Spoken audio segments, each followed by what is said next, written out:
ప్రియమైన ఆత్మీయులారా, అందరికీ నమస్కారం. జీవితం అనేది ఒక రహస్యం. ఆ రహస్యాన్ని ఛేదించాల.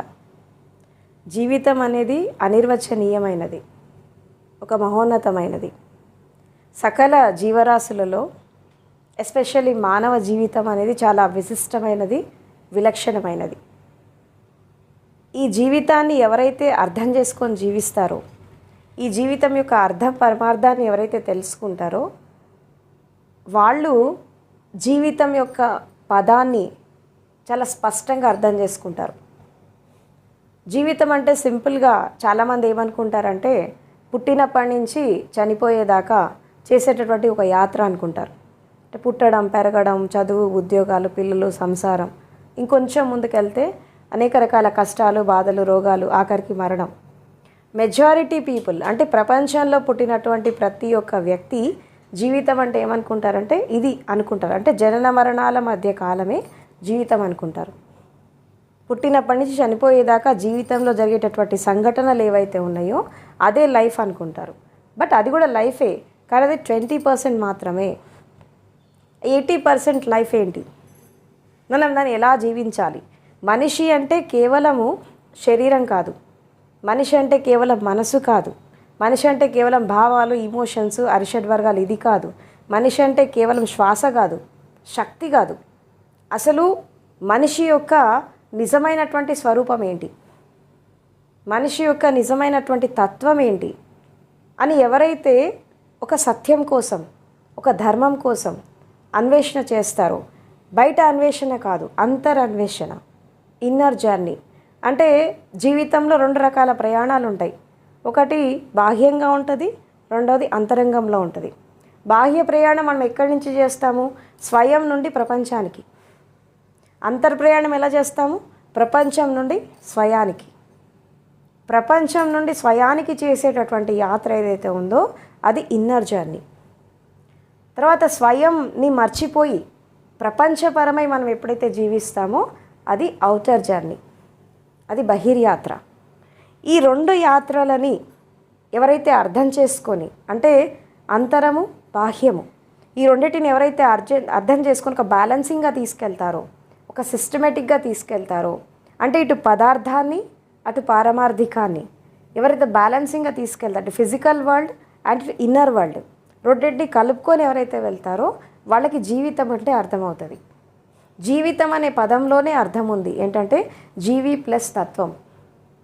జీవం అంటే లైఫ్ ఫోర్స్, ఒక బయాలజికల్ ఫోర్స్, ఒక శక్తి, ఒక ప్రాణశక్తి, ఒక శక్తి తత్వం. మనిషి అంటే కేవలము శరీరము, బుద్ధి, అహంకారం ఇది కాదు. మనిషి అంటే శక్తి స్వరూపం. ఇది ఫస్ట్ అర్థం చేసుకోవాలి. ఈ శక్తి సకల జీవరాశుల్లో లేదా అంటే ఉంది, కానీ వాటికి ఆ విచక్షణ ఉండదు.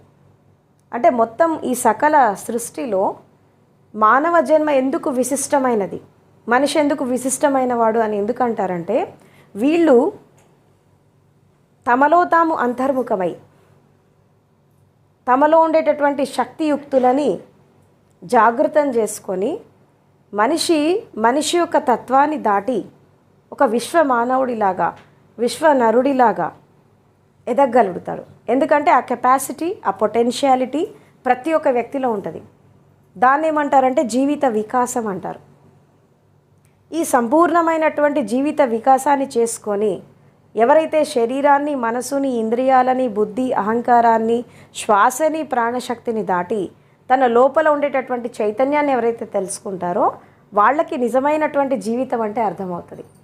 జీవితం అంటే సింపుల్గా చెప్పాలంటే మనలో ఉండేటటువంటి శక్తి యొక్క తత్వాన్ని అర్థం చేసుకోవడమే, మనలో ఉన్నటువంటి జీవశక్తి యొక్క ఆంతర్యాన్ని అర్థం చేసుకోవడమే. తత్వం అంటే ఏంటి? ఫిలాసఫీ, ఒక వేదాంతం. దాన్ని అర్థం చేసుకొని ఎవరైతే జీవిస్తారో వాళ్ళు అంతర్యాత్ర బాగా చేస్తారు, బహిర్యాత్ర బాగా చేస్తారు. అందుకే ఇక్కడ ఏమంటారంటే ఇన్నర్ వరల్డ్లో బుద్ధలాగా ఉండాలి, బుద్ధత్వాన్ని అందుకోవాలా. అదేవిధంగా బాహ్య ప్రపంచంలో ఒక మేధావిలాగా, ఒక తెలివితేటలతో, ఒక ఇంటెలిజెన్సీతో ప్రపంచంలో ఎదగాలి. ఈ 2 జరిగినప్పుడే మనిషి సంపూర్ణమైనటువంటి జీవితాన్ని జీవిస్తాడు. ఇదే ప్రతి మనిషి యొక్క జీవిత లక్ష్యం. సో జీవితం అనేది ఒక రహస్యం, ఆ రహస్యాన్ని ఛేదించాలా. అండ్ మోర్ ఓవర్ జీవితం అంటే నిరంతర అన్వేషణ, ఒక సర్చ్, ఒక రీసెర్చ్. జీవితం ఆగిపోవచ్చు కానీ అన్వేషణ ఆగదు. దేని కొరకు అన్వేషణ చేస్తారు? దేనికోసం చేస్తారంటే సత్యం కోసం, ధర్మం కోసం, శక్తి కోసం. తర్వాత మనిషి ఒక ఉన్నతమైన స్థాయికి చేరుకోవడానికి వాళ్ళు ఆస్తికులైనా, నాస్తికులైనా, ఆధ్యాత్మికవాదులైనా ఎవరైనా కానీ ఒక సర్చ్లో ఉంటారు. వాళ్ళు ధార్మికులైన ఎవరైనా కానీ ఆ సర్చ్ దేనికోసం చేస్తారు? ఒక మనిషికి తెలిసినా తెలియకపోయినా ఆ శక్తి కోసం, ఆ పొటెన్షియాలిటీస్ కోసం, తనలో ఉండే శక్తి సామర్థ్యాల కోసం అన్వేషణ చేస్తాడు. ఇది తెలుసుకొని ఎవరైతే జీవిస్తారో వాళ్ళకే లైఫ్ అంటే అర్థమవుతుంది. ఈ జీవితాన్ని అర్థం చేసుకుంటూ ఎవరైతే ముందుకెళ్తారో వాళ్ళకి పరిపూర్ణ జీవిత వికాసం జరుగుతుంది. ఈ పరిపూర్ణ జీవిత వికాసాన్ని చేసుకోవడానికి ఏం కావాలి? అసలు జీవితం అంటే ఏంటి అని మనం ఒక కూలంకుషంగా చూస్తే, జీవితం అంటే సింపుల్గా చెప్పాలంటే సత్యాన్వేషణ, జ్ఞానాన్వేషణ. ఈ అన్వేషణ చేస్తూ మనిషి జీవించి ఉండగా ఒక ఉన్నతమైన స్థాయికి, సర్వోత్కృష్టమైనటువంటి స్థాయికి వెళ్ళాలి. అప్పుడు జీవితం అనేది ఒక ఫలవంతం అయిపోతుంది. సో మానవ జీవితం యొక్క అర్థం, పరమార్థం ఏంటి అంటే తన లోపల ఉండేటటువంటి దీపాన్ని వెలిగించుకోవడమే. అది జ్ఞానదీపం, అంతర్దీపం. దాన్ని వెలిగించుకొని ఎవరైతే ముందుకెళ్తారో వాళ్ళు పరిపూర్ణమైనటువంటి జీవితాన్ని అర్థం చేసుకొని వెళ్తారు. దీనికోసమే మనిషి అనేక రకాల ప్రయాణాలు చేస్తూ ఉంటాడు, అనేక రకాలైన స్థితులలోకి వెళ్తూ ఉంటాడు. ఇది అర్థం చేసుకొని ఎవరైతే ముందుకెళ్తారో వాళ్ళు పర్ఫెక్ట్గా లైఫ్ని అర్థం చేసుకుంటారు. సో ఇదే మానవ జీవితం. ప్రతి జీవి ఈ ఉన్నతమైన దశకి చేరుకోవాలని చెప్పి ప్రయత్నం చేస్తూ ఉంటారు, ప్రతి మనిషి చేస్తూ ఉంటాడు. ఇది మానవ జీవిత వికాసం. ఈ పరిపూర్ణ జీవిత వికాసం ఎవరైతే ముందుకెళ్తారో వాళ్ళు ఒక విశ్వ నరుల్లాగా. మనిషి చనిపోతాడు, ఇవాళ ఉంటారు, రేపు వెళ్ళిపోతాడు, కానీ జ్ఞానానికి మరణం ఉండదు. సో వాళ్ళ పేరు చరిత్రలో చిరస్థాయిగా నిలిచిపోతుంది. ప్రతి మనిషి ఆ స్థాయికి వెళ్ళేటటువంటి ప్రయత్నం చేయాలి.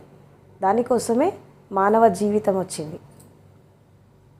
సో దీన్ని అర్థం చేసుకొని జీవిస్తే జీవితం ప్రతి క్షణం ఒక ఉత్సవంలాగా, ప్రతి క్షణం ఒక విధంగా చెప్పాలంటే ప్రతి క్షణక్షణం జీవిస్తున్నప్పుడు చాలా సంతృప్తి, ఆనందం. ప్రతి క్షణక్షణం జీవిస్తున్నప్పుడు జీవితాన్ని ఆస్వాదించడం, ఇవన్నీ కూడా ఆ స్థితిలో జరుగుతాయి. అప్పుడు నిజంగా లైఫ్ యొక్క ఎసెన్స్ అనేది అక్కడ మనకు అర్థమైపోతుంది. సో ఈ జీవిత తత్వాన్ని, శరీరంలోని శక్తిని, మనసులోని ఆ యొక్క మానసిక శక్తిని, హృదయంలోని భావశక్తిని, కోరికల్లో ఉండేటటువంటి ఇచ్ఛాశక్తిని, తర్వాత ఇంద్రియాల్లో ఉండేటటువంటి సంవేదనశీలతని ఎవరైతే జాగృతం చేసి జీవిస్తారో అదే సరైన జీవితం.